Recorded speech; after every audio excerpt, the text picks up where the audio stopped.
ಎಲ್ಲರಿಗೂ ನಮಸ್ಕಾರಗಳು. ಮಾತು ವಿತ್ ಮಾಲಿನಿ ಕಾರ್ಯಕ್ರಮಕ್ಕೆ ತಮಗೆಲ್ಲರಿಗೂ ಸ್ವಾಗತ. ನಾನು ಪ್ರೊಫೆಸರ್ ಸುತ್ತೂರ್ ಎಸ್ ಮಾಲಿನಿ, ಅಧ್ಯಕ್ಷರು, ಜೆನೆಟಿಕ್ಸ್ ಮತ್ತು ಜೀನೋಮಿಕ್ಸ್ ಅಧ್ಯಯನ ವಿಭಾಗ, ಮೈಸೂರು ವಿಶ್ವವಿದ್ಯಾನಿಲಯ.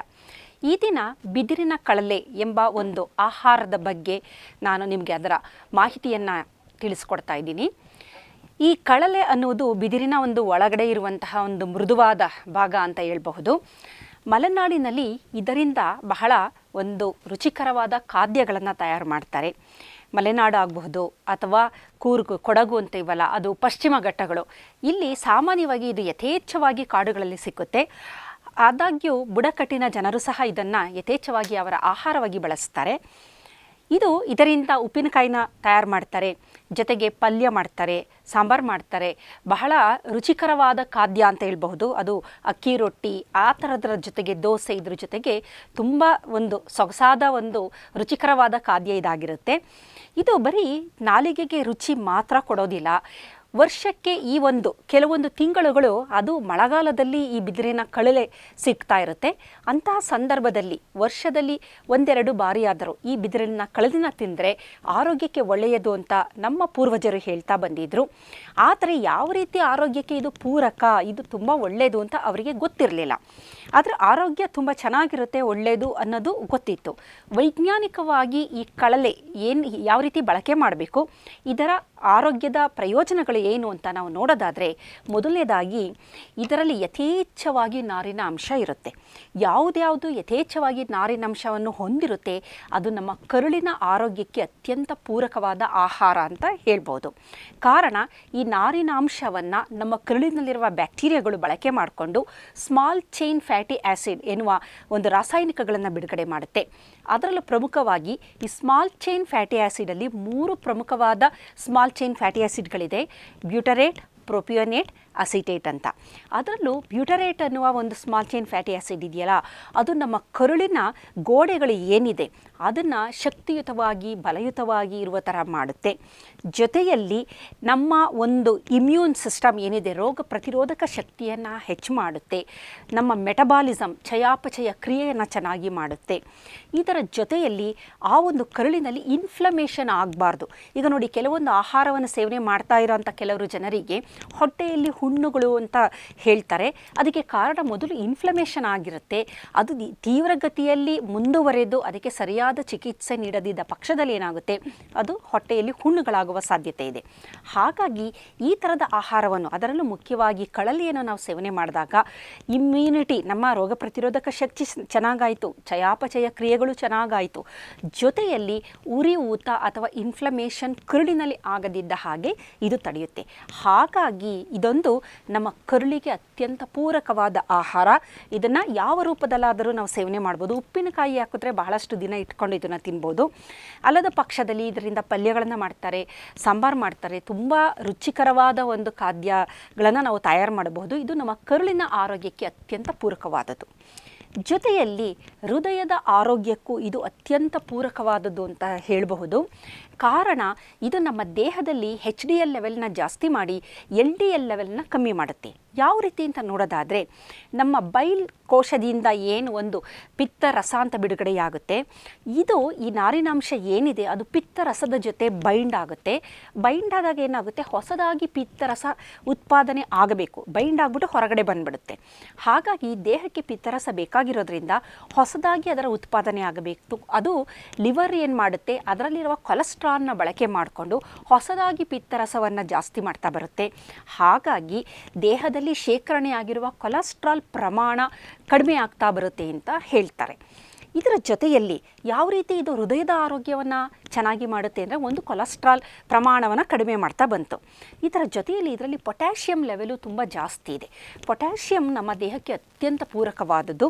ಹಾಗಾಗಿ ಯಾವಾಗ ನಮ್ಮ ದೇಹದಲ್ಲಿ ಪೊಟ್ಯಾಷಿಯಂ ಮಟ್ಟ ಚೆನ್ನಾಗಿರುತ್ತೆ, ಹೃದಯ ತುಂಬ ಆರೋಗ್ಯಕರವಾಗಿರುತ್ತೆ. ಹೃದಯದ ರಕ್ತನಾಳಗಳಿರುತ್ತಲ್ಲ, ಅದು ಹಿಗ್ಗಿರುತ್ತೆ ಪೊಟ್ಯಾಷಿಯಂ ಪ್ರಮಾಣ ಸರಿಯಾಗಿದ್ದಂತಹ ಇದರಲ್ಲಿ ಕ್ರಮದಲ್ಲಿ. ಹಾಗಾಗಿ ಹೃದಯದ ಆರೋಗ್ಯ, ರಕ್ತ ಪರಿಚಲನೆ ಚೆನ್ನಾಗಾಗುತ್ತೆ ಹೃದಯದಲ್ಲಿ.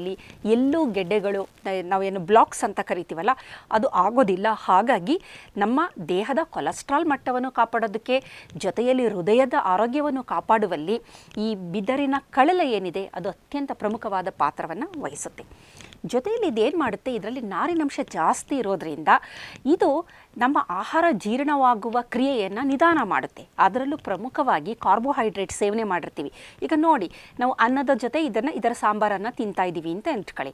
ಈಗ ಅನ್ನ ನಮಗೆ ಗೊತ್ತಿದೆ, ಅದೊಂದು ಕಾರ್ಬೋಹೈಡ್ರೇಟ್. ಅದೇನಾಗುತ್ತೆ, ಅತ್ಯಂತ ಸುಲಭವಾಗಿ ಜೀರ್ಣ ಆಗೋದ್ರಿಂದ ರಕ್ತದಲ್ಲಿ ಸಕ್ಕರೆ ಪ್ರಮಾಣ ಜಾಸ್ತಿ ಆಗುತ್ತೆ.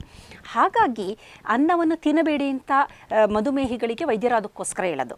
ಅದರ ಜೊತೆಯಲ್ಲಿ ಅನ್ನದಲ್ಲಿ ಹೆಚ್ಚು ಫೈಬರ್ ಇರೋಂಥದ್ದು ಅಂದರೆ ಕೆಂಪಕ್ಕಿ ಅಂತ ನಾವೇನಂತೀವಿ, ಅಥವಾ ಪಾಲಿಷ್ ಮಾಡದೇ ಇರುವ ಅಕ್ಕಿಯನ್ನು ಬೇಕಾದರೆ ನಾವು ಸೇವನೆ ಮಾಡ್ಬೋದು.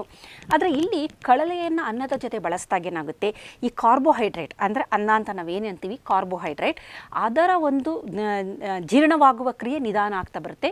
ಕಾರಣ ಇದರಲ್ಲಿರುವಂತಹ ಈ ಫೈಬರ್ ಅಥವಾ ನಾರಿನಾಂಶ ಅಂತ ಹೇಳ್ಬೋದು. ಜೊತೆಯಲ್ಲಿ ಏನಾಗುತ್ತೆ, ಇದನ್ನು ಸೇವನೆ ಮಾಡಿದ್ರೆ ಒಂದು ಒಬಿಸಿಟಿ ಅಂತ ನಾವೇನು ಕರಿತೀವಿ, ಬೊಜ್ಜು, ಅದು ಕಮ್ಮಿ ಆಗುತ್ತೆ ಅಂತ ಹೇಳ್ತಾರೆ. ಕಾರಣ ಏನಂದರೆ ಇದರಲ್ಲಿ ನಾರಿನಾಂಶ ಜಾಸ್ತಿ ಇರೋದ್ರಿಂದ ಸ್ವಲ್ಪ ಕಳಲೆಯನ್ನು ನಾವು ತಿಂದ ತಕ್ಷಣ ನಮಗೆ ಹೊಟ್ಟೆ ತುಂಬಿದಂಥ ಅನುಭವ ಉಂಟಾಗುತ್ತೆ.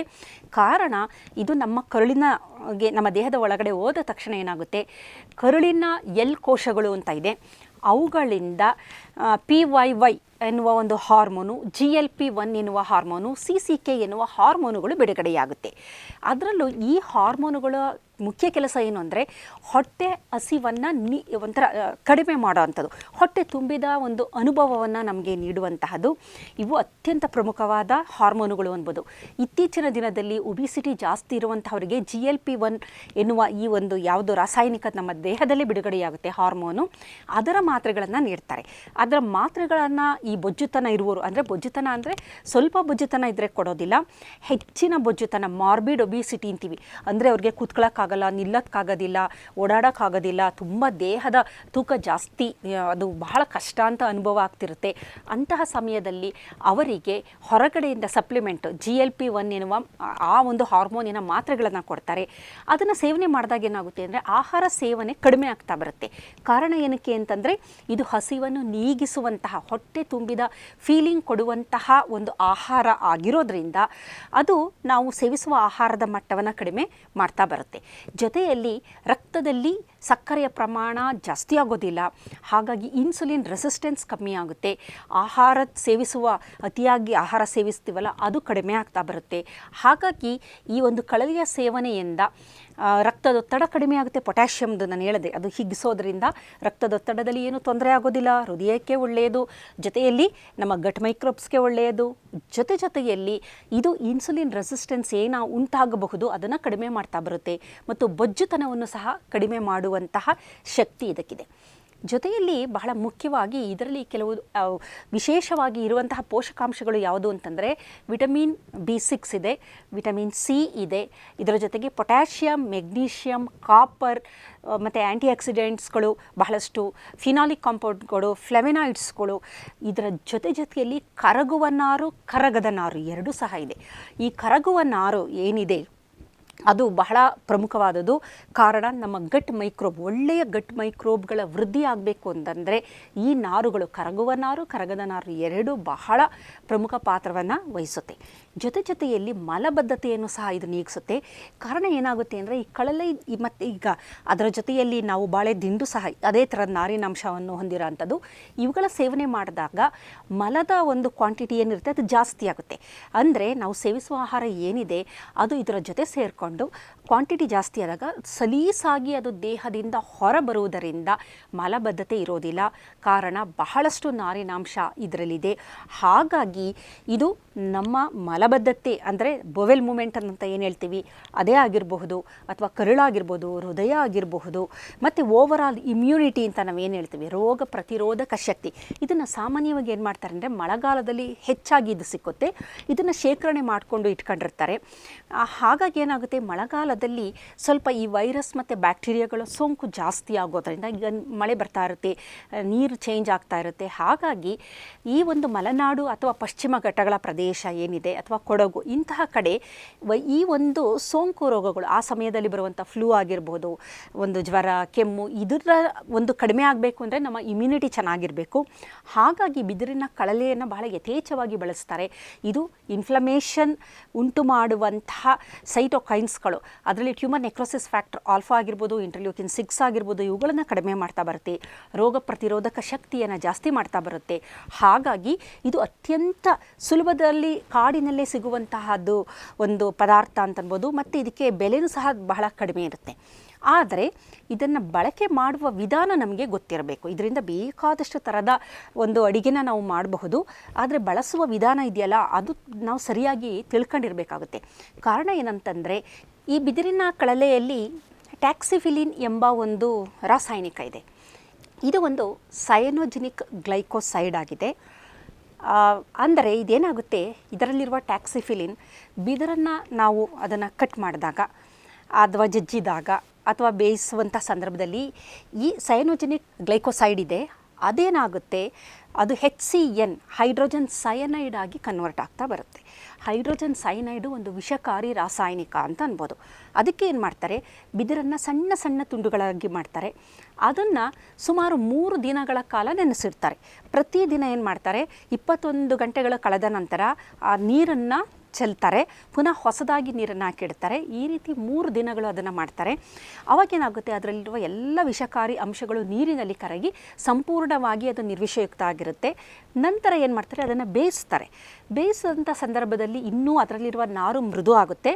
ಅದರ ಜೊತೆಗೆ ವಿಷಕಾರಿ ಅಂಶಗಳು ಆಗಲೇ ನೀರಿನಲ್ಲಿ ಹೊರಟೋಗಿರುತ್ತೆ. ಬಹಳ ಸುಲಭವಾಗಿ ಅದು ಕರಗುವಂಥದ್ದು ಆಗಿರೋದ್ರಿಂದ ಅದೆಲ್ಲ ಸಂಪೂರ್ಣವಾಗಿ ವಿಷಕಾರಿ ಪದಾರ್ಥಗಳು ಹೋಗಿರುತ್ತೆ. ಅದು ಆಹಾರ, ಅದು ಸೇವನೆಗೆ ಯೋಗ್ಯವಾಗಿರುತ್ತೆ. ಅಂದರೆ ಇದು ಗೊತ್ತಿರಬೇಕು ನಮಗೆ. ಈ ಥರ ಮಾಡಿ ನಾವು ಇದನ್ನು ಸೇವನೆ ಮಾಡಬೇಕು ಅಂತ ಗೊತ್ತಿರಬೇಕು. ಗೊತ್ತಿದ್ದಾಗ ಮಾತ್ರ ಇದರ ಸರಿಯಾದ ಬಳಕೆ ಮಾಡಬಹುದು. ಗೊತ್ತಿಲ್ಲದ ಪಕ್ಷದಲ್ಲಿ ಇದು ನಮಗೆ ಹೇಗೆ ದೇಹಕ್ಕೆ ಆರೋಗ್ಯಕ್ಕೆ ಪೂರಕವಾಗಿದೆ, ಅದೇ ಥರ ಇದರಿಂದ ತೊಂದರೆನೂ ಸಹ ಆಗುವಂಥ ಸಾಧ್ಯತೆ ಇದೆ. ಹಾಗಾಗಿ ಯಾರೇ ಆಗಲಿ ಈ ಕಳಲೆಯನ್ನು ಬಳಕೆ ಮಾಡುವವರು ಮೊದಲನೇದಾಗಿ ಇದನ್ನು 3 ದಿನ ನೆನೆಸಿಡಬೇಕು ನೀರಿನಲ್ಲಿ. ಪ್ರತಿದಿನ ನೀರನ್ನು ಬದಲಾಯಿಸಬೇಕು ಎನ್ನುವುದನ್ನು ತಿಳ್ಕೊಂಡಿರಬೇಕು. ನಂತರ ಇದನ್ನು ಬಳಕೆ ಮಾಡಬಹುದು. ನಂತರ ಉಪ್ಪಿನಕಾಯಿ ಏನು ಬೇಕಾದರೂ ನಾವು ಆಹಾರವಾಗಿ ಬಳಕೆ ಮಾಡ್ಬೋದು. ಅದ್ಭುತವಾಗಿ ಕೆಲಸ ಮಾಡುತ್ತೆ. ಅದು ಮುಖ್ಯವಾಗಿ ನಮ್ಮ ಕರುಳಿಗೆ ಇದು ಅತ್ಯಂತ ಪೂರಕವಾಗಿರುವಂತಹ ಆಹಾರ, ಕರುಳಿನಲ್ಲಿರುವ ಗಟ್ ಮೈಕ್ರೋಬ್ಗೆ. ಹಾಗಾಗಿ ಈ ರೀತಿ ನಮಗೆ ಕಾಡಿನಲ್ಲಿ ಸಿಗುವಂತಹ ಕೆಲವೊಂದು ಆಹಾರ ಪದಾರ್ಥಗಳು, ಅತಿ ಹೆಚ್ಚು ನಾರಿನಾಂಶದಿಂದ ಕೂಡಿದ ಆಹಾರ ಪದಾರ್ಥ ನಮ್ಮ ದೇಹದ ಎಲ್ಲ ಅಂಗಾಂಗಗಳು, ಮುಖ್ಯವಾಗಿ ಲಿವರ್ ಆಗಿರ್ಬೋದು, ನಮ್ಮ ಹೃದಯ ಆಗಿರ್ಬೋದು, ಕರುಳಾಗಿರ್ಬೋದು, ಇಂಥದ್ದನ್ನು ಸಂಪೂರ್ಣವಾಗಿ ಆರೋಗ್ಯಕರವಾಗಿಡುತ್ತೆ. ಹಾಗಾಗಿ ಹಿಂದಿನ ಕಾಲದಲ್ಲಿ ನಮ್ಮ ಪೂರ್ವಜರಲ್ಲಿ ಸಾಮಾನ್ಯವಾಗಿ ನಾವು ನೋಡೋದಾದರೆ ಕರುಳಿನ ಕ್ಯಾನ್ಸರ್ ಆಗಿರ್ಬೋದು, ಹೊಟ್ಟೆಯಲ್ಲಿ ಕ್ಯಾನ್ಸರ್, ಈ ಥರದ್ದು ಬಹಳ ಕಡಿಮೆ ಇರ್ತಾಯಿತ್ತು. ಕಾರಣ ಅವರು ವರ್ಷದ ಹಲವಾರು ಋತುಗಳಲ್ಲಿ ಬೇರೆ ಬೇರೆ ಥರದ ಆಯಾ ಋತುಗಳಿಗೆ ಅನುಗುಣವಾಗಿ ದೊರಕುವಂತಹ ತರಕಾರಿಗಳಾಗ್ಬೋದು, ಸೊಪ್ಪುಗಳಾಗ್ಬೋದು, ಹಣ್ಣುಗಳಾಗ್ಬೋದು, ಇದ್ರದ ಸೇವನೆ ಮಾಡ್ತಾಯಿದ್ರು. ಕೆಲವೊಂದು ಅತಿ ಅಪರೂಪದಲ್ಲಿ ಸಿಕ್ಕುವಂತಹ ಸೊಪ್ಪು, ತರಕಾರಿ, ಹಣ್ಣು ಈ ಥರನೂ ಇರುತ್ತೆ. ಅಂಥದ್ರಲ್ಲಿ ಕಳಲೆಯೂ ಸಹ ಒಂದು.